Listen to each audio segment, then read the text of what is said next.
한때 한국의 최고의 대학을 흔들었던, 그래서 수십 명의 서울대생들이 머리를 깎고 절로 들어가게 만든 성철이라는 분이 있습니다.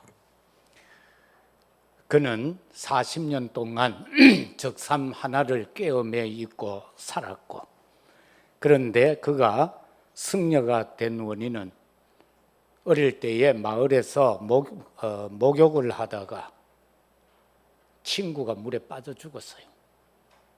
그래서 그것이 자꾸 꿈에 나타나고 그렇게 어려운 가운데 있다가 어느 스님을 만나서 입적을 하게 되었다, 이제 그렇게 이야기했죠.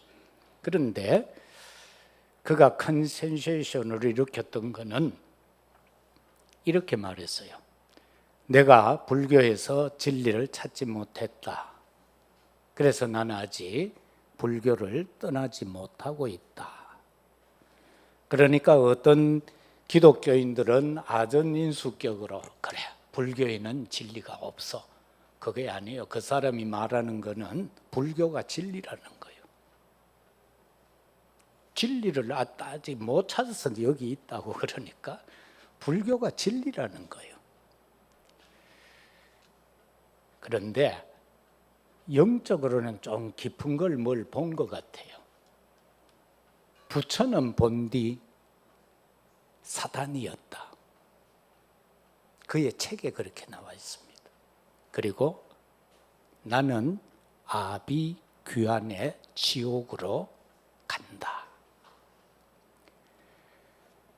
이처럼 많은 사람들이요, 진리가 뭐냐, 여기에 관심을 갖고 있습니다. 세상의 진리의 기준은 민족주의가 세상의 진리 기준입니다. 그리고 종교 신념이 세상의 진리의 기준입니다. 그리고 정치 이념이 바로 세상 진리의 기준입니다. 이처럼 사람들이 진리에 대해서 이렇게 말하고 있을 때 또 유대인들은 어떤 추구를 하고 있는가, 진리에 대해서. 오늘 28절이나 31절을 보게 되면은 그들이 예수를 가야바에게 관정으로 끌고 가니 새벽이라. 그들은 더럽힘을 받지 아니하고 유월절 잔치를 먹고자 하여 관정에 들어가지 않았다. 예수를 고발하고는 그 법정에 안 들어갔어요. 왜? 유월절에 대한 그들의 어떤 성결 의식 때문에 그렇습니다. 31절에도 빌라도가 이르되 너희가 그를 데려다가 너희 법대로 재판하라. 유대인들이 이르되 우리에게는 사람을 죽이는 권한이 없다. 이거는 완전히 예수님을 죽이기로 작정한 겁니다. 그래서 빌라도에게 고발을 한 거죠. 이처럼 그들은 율법은 하나님의 말씀인데 그게 주의가 되어져 버리면은 인본주의가 되는 겁니다. 그런가 하면은 역시 28절 내용에서 얻을 수 있는 것은 선민사상입니다. 이 선민사상이 유대인들에게는 진리가 되어져 있었습니다. 그런데 그것은 하나님이 원하는 사상이 아닙니다. 하나님은 땅끝까지 복음 전하기를 원하셨습니다. 그런데 그들은 그 하나님이 말씀이 육신이 되어 이 땅에 오신 예수 그리스도가 자기들의 구세주로 알고 있습니다. 자기들의 하나님으로만 알고 있다. 그래서 복음을 전하지 않았어요. 그리고 그들은 행위가 진리로 착각하고 있습니다. 전통을 지킨다, 규례를 지킨다, 제도를 지킨다. 이러한 것들이 그들에게는 진리였습니다. 그런데 고린도전서 1장 22절에서 25절에 보면은 유대인은 표적을 구하고 헬라인은 지혜를 찾는다. 그런데 우리는 십자가에 못 박히신 그리스도를 전한다. 그런 우리가 믿고 전하는 이 십자가의 그리스도를 전하는데 유대인들에게는 이게 합당하지 않는 거예요. 꺼리끼는 거예요. 뭐 십자가에서 인간의 죄 문제를 해결할 수 있나? 그런데 이방인, 특히 헬라인들은 지식을 추구하니까 이들에게는 이게 미련한 것이요, 도무지 이해 안 된다는 거예요. 어떤 결과적인 사실을 이렇게 해서 논리에 맞아야 되는데 어떻게 그게 되느냐는 거예요. 그러나 주님은 이렇게 말씀합니다. 부르심을 받은 자에게는 유대인이든지 헬라인이든지 그리스도는 하나님의 능력이요 하나님의 지혜다. 하나님의 어리석음이 사람보다 지혜롭고 하나님의 약하심이 사람보다 강하다. 예수님은 진리에 대해서 분명히 단언했습니다. 내가 곧 길이요 진리요 생명이다. 진리는 오직 예수 그리스도 한 분뿐입니다. 그런데 사람들은 자기들의 종교를 가지고 진리를 추구하고 있고, 평생 한벌 옷 입고 살았던 그 사람도 불교가 진리라고 단언한 것이고 교묘하게 그렇게 말을 했습니다.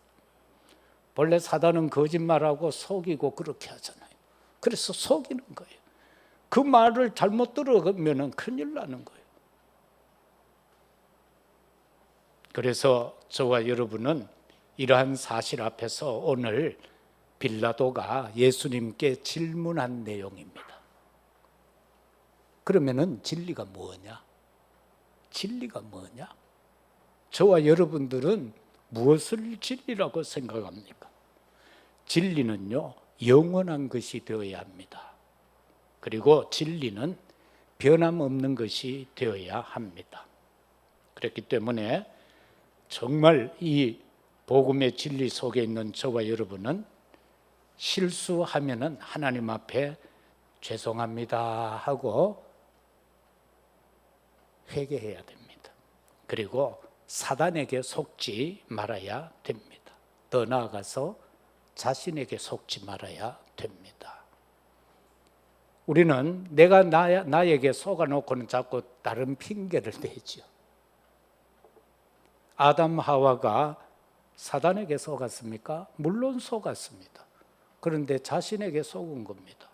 하나님은 분명히 따먹지 말라고 그랬는데 자기가 보니까 보암직하고 먹음직하고 지혜롭게 할 만큼 탐스러웠단 말입니다. 자기한테 속은 겁니다. 저와 여러분도 신앙생활 속에서 이처럼 나 자신에게 속을 수가 참으로 많습니다.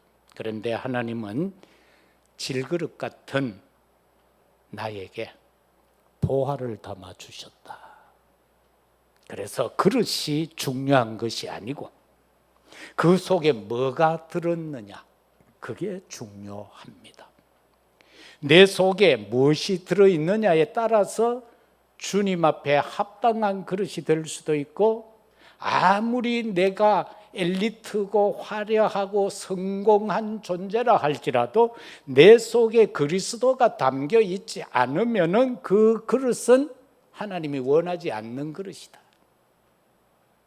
아무리 모자라 보이고 부족해 보이고 천해 보인다 할지라도 그리스도를 간직한 그는 하나님이 기뻐 사용하는 보배로운 그릇이다. 그 말씀인 것입니다. 오늘은 우리가 잠깐 서론적으로 또 한 가지 살필 것은 여기에 등장되어지는 사람들이 유대인들이 나오고 있고 총독이 나오고 있죠. 그리고 이 시간 예배드리는 우리가 오늘 여기 등장해 있는 겁니다.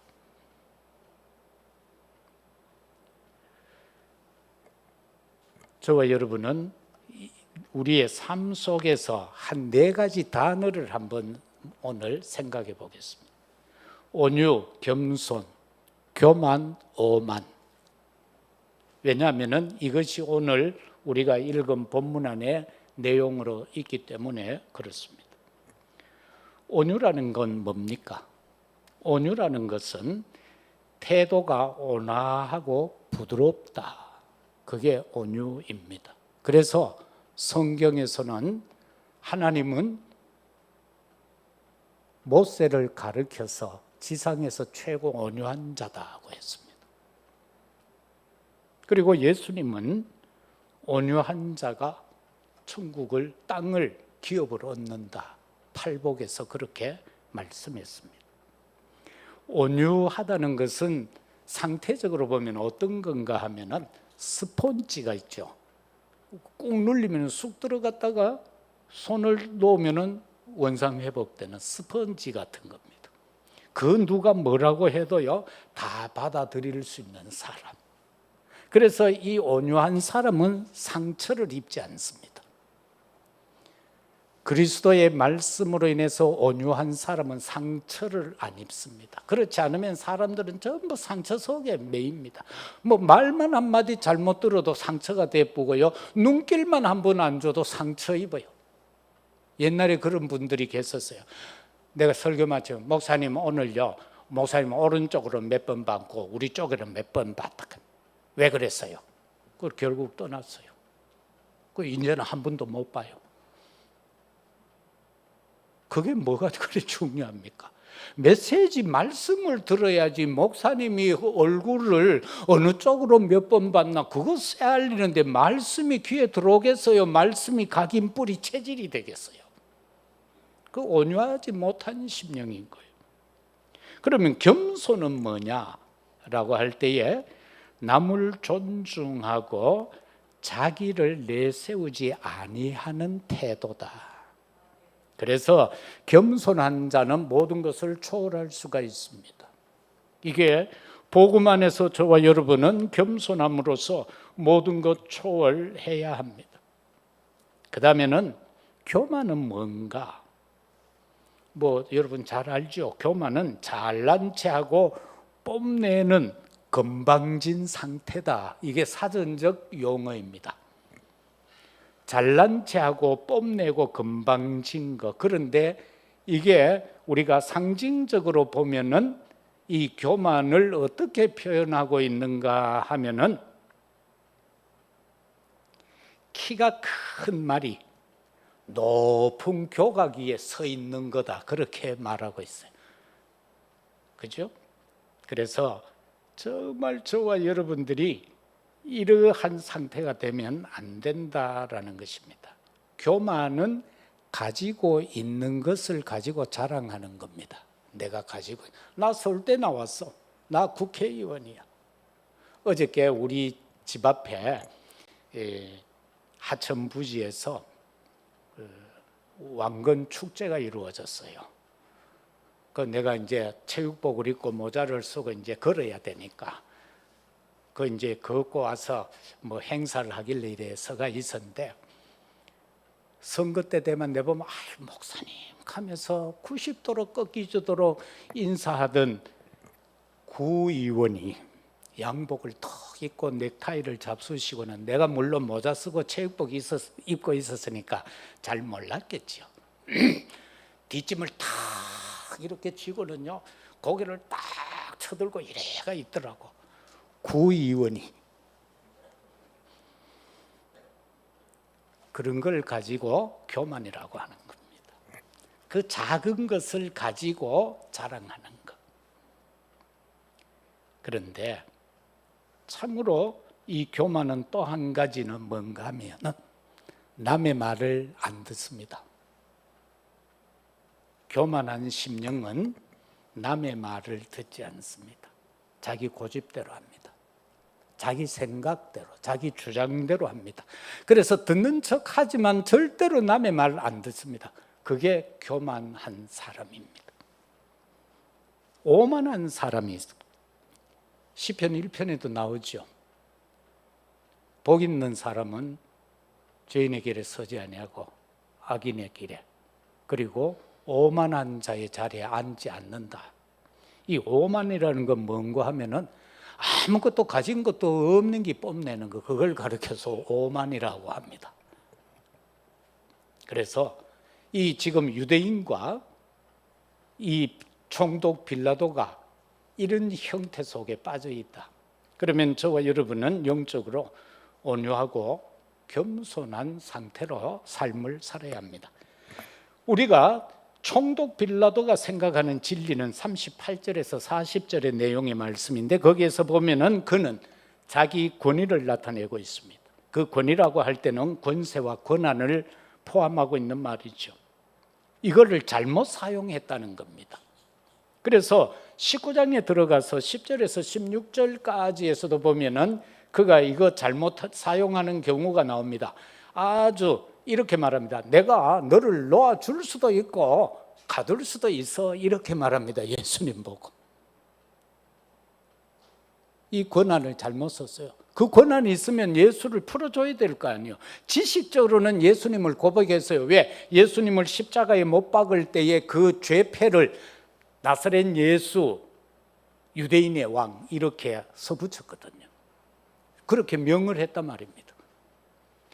그렇게 인생적으로는 지식적으로는 알았지만 실제로 그를 그리스도로는 받아들이지 못했다는 겁니다.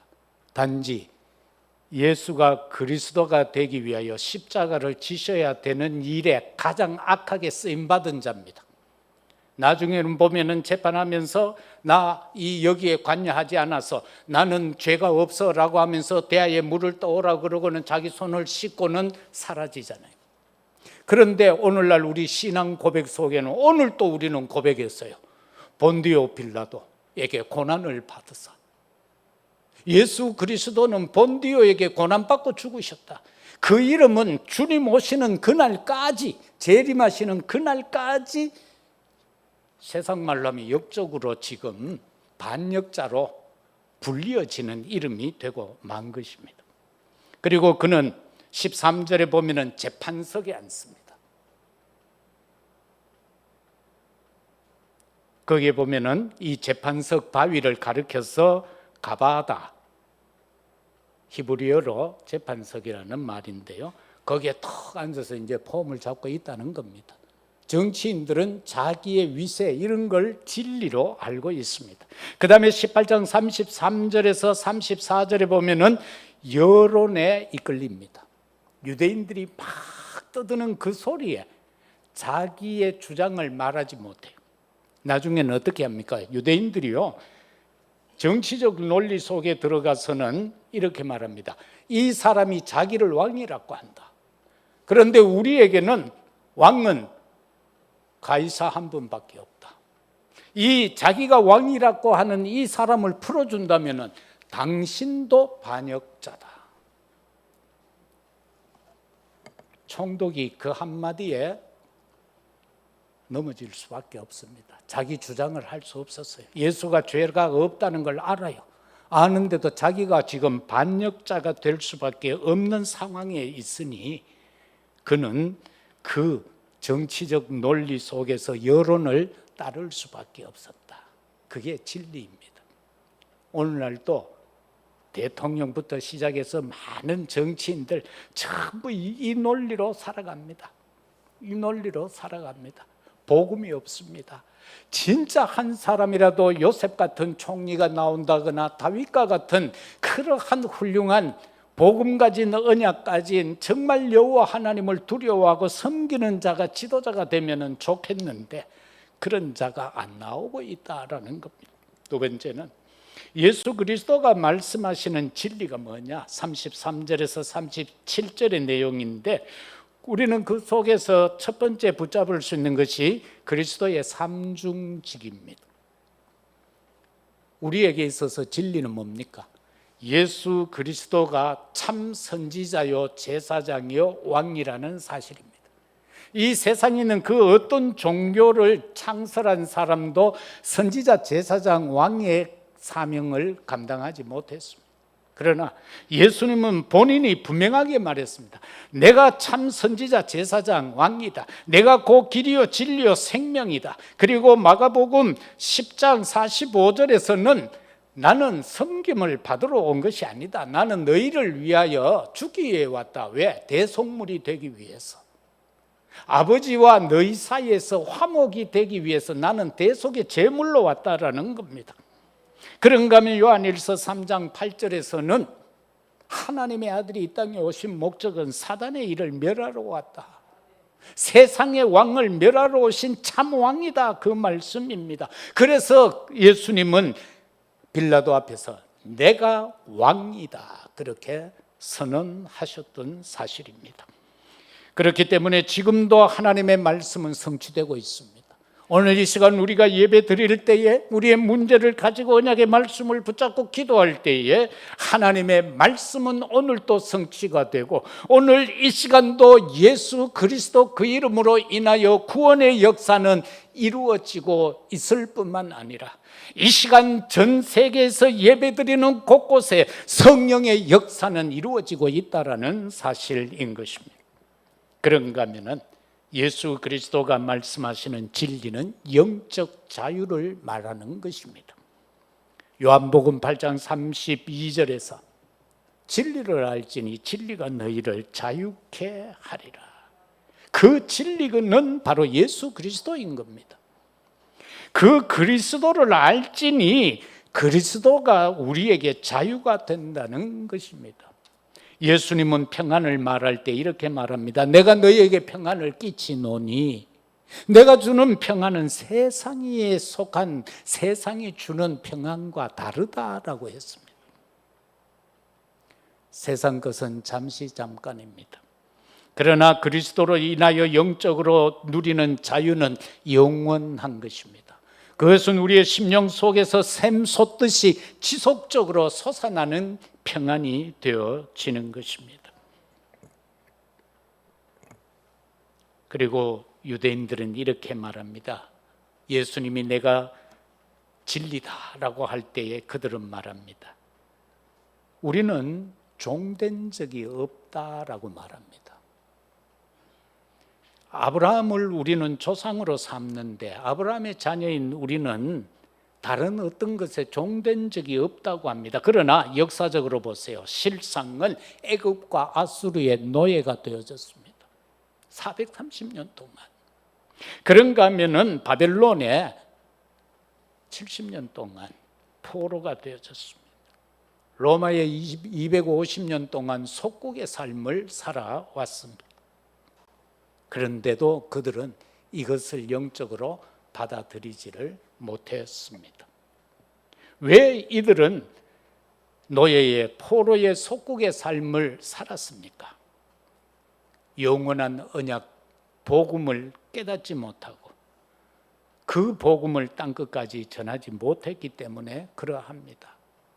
그들은 오히려 우상 숭배했습니다. 우상 숭배 안 하는 것 같았는데 실제로는 우상 숭배를 한 자들입니다.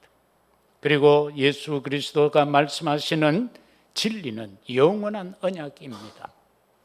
여자의 후손이 뱀의 머리를 상하게 하겠다라는 창세기 3장 15절을 통하여 에덴에서 추방되어진 아담 하와에게 하나님께서는 소망, 희망의 언약을 심어 주셨습니다. 그리고 그것이 예수 그리스도를 통하여서 성취되어진 겁니다. 주는 그리스도시요 살아계신 하나님의 아들이라는 말씀 속에서 성취되어지셨고, 영원한 언약 진리는 뭡니까? 희생제사입니다. 이스라엘 백성들이 아무리 출애굽을 하고 싶었지만은 9가지 재앙까지는 그들에게는 자유가 주어지지 못했습니다. 점점 바로의 마음이 강팍하여져서 그들을 더욱더 고된 노예 생활을 하도록 만들었습니다. 그러나 마지막에 어린 양에 잡아서 그 피를 문지방 임방에 바를 때에 그들은 출애굽을 할 수 있었다. 오늘 이 시대 그 어떤 수단 방법으로 세상의 학문으로 사상으로 우리를 구원할 수 있는 것은 없습니다. 오직 십자가에서 다 이루었다 하신 예수 그리스도의 보혈만이 우리를 사단으로부터 해방시킵니다. 사단으로부터 우리에게 자유를 주신다라는 사실입니다. 그런데 그 예수는 어떻게 와야 되는가? 죄 있는 몸으로 오면 안 됩니다. 이사야 7장 14절에서처럼 동정녀 탄생하시는 임마누엘이 되셔야 한다라는 사실인 것입니다. 그리고 오직 기도입니다. 이 기도는요, 예수님 이름으로 하는 기도가 되어져야 돼요. 세상의 모든 종교 기도 다 합니다. 그 기도 가지고는 안 된다라는 말입니다. 그 기도는 진리의 기도가 아니다라는 말입니다. 오직 예수 그리스도 그 이름만이 구원을 받을 수 있는, 응답받을 수 있는 이름이다. 그래서 마태복음 6장 9절에서 13절에도 그렇게 가르쳤고요. 마태복음 7장 7절에서 12절까지에도 어떻게 기도하느냐? 구하라, 찾고 두드려라. 그러면 주신다는 겁니다. 너희도 자식이 달라고 하면은 고기를 달라고 하는데 뱀이나 정갈을 주지 아니하고 떡을 달라고 하는데 돌멩이를 주지 않지 않느냐? 하물며 천부께서 너희 구하는 것을, 좋은 것을 더하여 주시지 않겠느냐? 그렇게 말씀합니다. 그래서 저와 여러분은 기도할 때 꼭 예수 그리스도 그 이름으로 기도해야 되는 것이 주님이 말씀하는 진리입니다. 그리고 세상에는 악한 영들이 너무나도 많습니다. 우리는 오직 성령이어야 하는 것입니다. 요한복음 16장 13절에 보면은 진리의 성령이 진리 가운데로 인도한다. 그리고 그는 자기의 말을 하지 아니하고 내게로부터 들은 것을 말하고 그리고 장래 일을 알려줄 것이다. 요엘서 2장 28절에도 그렇게 말씀하셨고, 그것이 사도행전 2장 17, 8절에서 오순절 성령의 역사가 일어날 때에 그렇게 말씀하고 계심을 보게 됩니다. 어느 분이 이렇게, 목사님이 대화 중에 이래 이야기를 하더라고요. 자기 교회 7살이 되어서 이 영적 문제가 있어서 교회에 왔는데 30년이 되었으니까 37살이겠죠. 그런데 아직 문제가 치유 안 됐다는 겁니다. 그러면서 이 치유라는 것에 대해서 우리가 포럼을 하다가 아직도 치유가 안 됐다고. 그런데 상태가 어떤데라고 물었습니다. 이렇게 말했습니다. 예배는 한 번도 안 빠진다는 겁니다.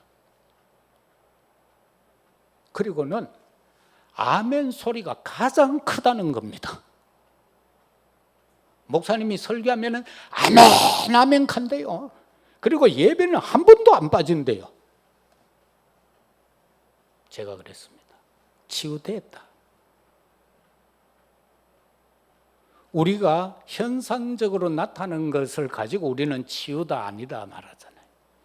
그런데 예배를 한 번도 안 빠진대요.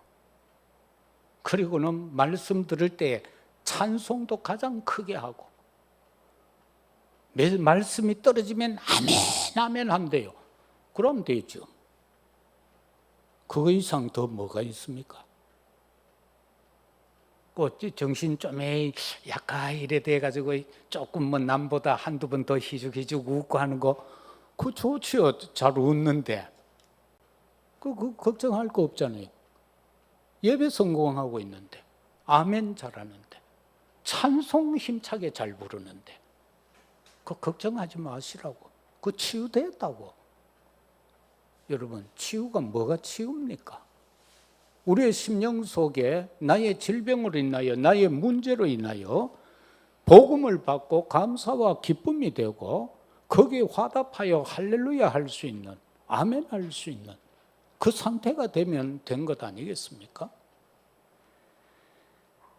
그래서 우리는 자꾸 현상적인 걸 가지고 우리는 맞다, 틀리다 이렇게 말하고 있는데, 그것을 좀 더 깊이 생각해 봐야 될 내용입니다. 마지막으로 예수 그리스도가 말씀하신 진리를 아는 우리는 그러면은 어떻게 살아야 하는가? 진리 안에 있는 저와 여러분은 어떻게 살아야 하는가? 디모데후서 2장 1절에서 6절의 내용 우리 잘 알죠? 예수 그리스도 안에 있는 은혜 가운데 강하라라고 했어요. 그러면서 거기에는 세 가지로 말씀하고 있습니다. 병사, 경기하는 자, 농부, 세 부류가 나옵니다. 저와 여러분이 진리를 아는 성도라면 이 삶을 살아야 된다는 겁니다. 병사는 원망불평 없습니다. 거절이 없습니다. 시키는 대로 합니다. 다시 말해서 모집한 자를 기쁘게 하는 겁니다. 우리를 누가 모집했습니까? 하나님이 우리를 모집했습니다. 우린 영적 군대입니다. 그러면 우리는 우리의 삶은 뭐가 되어야 합니까? 하나님을 기쁘게 하는 성도가 되어야 한다. 그게 진리입니다. 우리는 진리를 자꾸 뭔 딴 걸로 생각하는데 그게 진리예요. 내가 하나님을 기쁘게 하며 살아가는 영적 군대가 군사가 되는 거, 그게 진리예요. 그리고 법대로 경계하는 자가 승리자의 관을 얻는다. 우리가 법대로 살아야 돼요. 그 말은 뭡니까? 말씀 안에서 살아라, 그 말이에요. 내 생각대로, 내 뜻대로, 내 계획대로 하지 말고 예수 그리스도 안에서 하나님의 말씀대로 살으라는 겁니다. 그게 법대로 경계하는 자입니다. 그래서 우리를 경계하는 자로 비유했어요. 마라톤을 하는데 딱 숨어가 있다 질러가가지고 톡 튀나와가 뛰어가면 안 되잖아요. 41.195km를 계속 뛰어야 되는 거예요.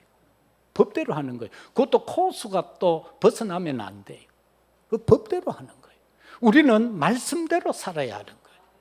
다른 것대로 사는 거 아니에요. 하나님의 백성은, 언약의 백성은 말씀대로 사는 겁니다.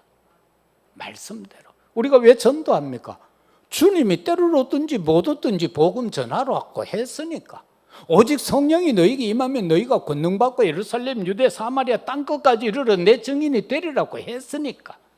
그래 전도하는 거 아닙니까?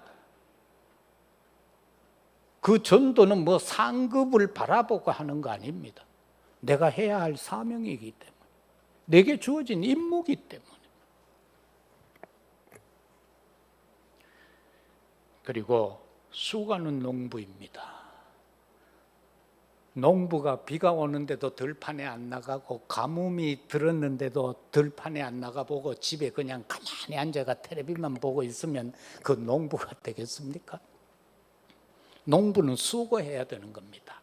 밭을 갈고 돌멩이를 제거하고 자갈을 뽑아내고 거기에 있는 잡초를 제거하고 또 다른 뭐 악한 그 뭡니까 깊은 그 아카시아라든가 이런 막 그릇은 안 좋은 그런 잡목들의 뿌리도 제거하고 옥토로 만들어야 되는 거예요. 그 옥토에 씨앗을 뿌리니까 성경에 보니까 100배, 60배, 30배 결실을 하더라. 돌짝밭에 뿌려 놓으니까 안 되더라. 왜? 새가 와서 물고 가더라. 사단이 물고 가버립니다. 내 심령을 옥토로 바꿔야 돼요. 그래서 수고하는 농부에게 곡식을 먼저 먹는다. 농부가 먼저 먹는다. 그래서 저와 여러분이 정말 예수 그리스도가 말씀하신 진리를 아는 성도의 삶을 요 세 가지로 디모데에게 바울은 말씀하고 있습니다. 그래서 결론으로 성도는 오직 믿음으로 살아야 합니다. 로마서 1장 16, 7절. 저와 여러분은 오직 믿음입니다. 오직 믿음. 그 오직 믿음의 중심인 내용이 뭡니까? 오직 예수 그리스도. 믿음의 중심은 오직 예수 그리스도예요. 딴 거 믿는 거 아니잖아요. 예수가 그리스도라는 사실을 믿는 게 믿음이에요. 그리고 하나님이 나의 창조주 아버지라는 게 믿는 게 믿음이에요. 그리고 말씀을 주셨으니 그 말씀은 성취된다. 믿으라는 거예요. 딴 거 없어요. 그래서 저와 여러분은 사무엘상 2장 7절에 보면은 이렇게 말씀합니다. 여호와는 가난하게도 하시고 부하게도 하시고 낮추기도 하시고 높이시기도 한다. 그래서 우리는 성삼위 하나님 앞에서 정말로 그 약속 언약 붙잡고 기도하고 있으면은 하나님은 때가 되어짐에 저와 여러분들에게 좋은 것으로 필요한 것으로 허락하시겠다. 그렇게 말씀하고 계십니다. 오늘 이 빌라도는 예수님을 보니까 뭔가 신기하고 이분이 뭔가 남하고 다르다. 다른 인생하고는 다른데 라고 생각을 했지만은 그는 그를 이 그리스도로 받아들이지를 못했습니다. 단지 하나의 역사 속에서 그가 행한 일들을 보고 그의 겉모습만 보았습니다. 그래서 진리가 뭡니까? 라고 했지만은 예수님은 거기에서는 답을 주지 않았습니다. 그러나 앞서서 제자들에게 답을 주셨습니다. 내가 곧 길이요 진리요 생명이다. 이 언약 붙잡으시고 한 주간도 현장에서 승리하는 우리 모두가 되시기를 주의 이름으로 축복합니다. 아버지 하나님 감사합니다. 총독으로서 높은 지위에 있던 자가, 예수님의 생사 여부를 갖고 있던 자가 진리가 무엇이냐고 묻습니다. 그런데 예수님은 그에게 답하지 않았습니다. 왜? 그는 믿을 자가 아니었습니다. 하나님, 참으로 약하고 부족한 우리에게는 말씀하셨습니다. 내가 곧 길이요 진리요 생명이다. 나로 말미암지 않고는 아버지께로 올 자가 없다라고 말씀하셨고, 우리는 그 말씀을 믿고 시인하고 고백하여 자녀 되어졌습니다. 진리의 삶을 살아갈 수 있는 저희들이 되게 은혜 베푸셨고 힘도 주셨습니다. 승리의 삶을 살게 하옵소서. 주 예수 그리스도 이름으로 기도드리옵나이다. 아멘.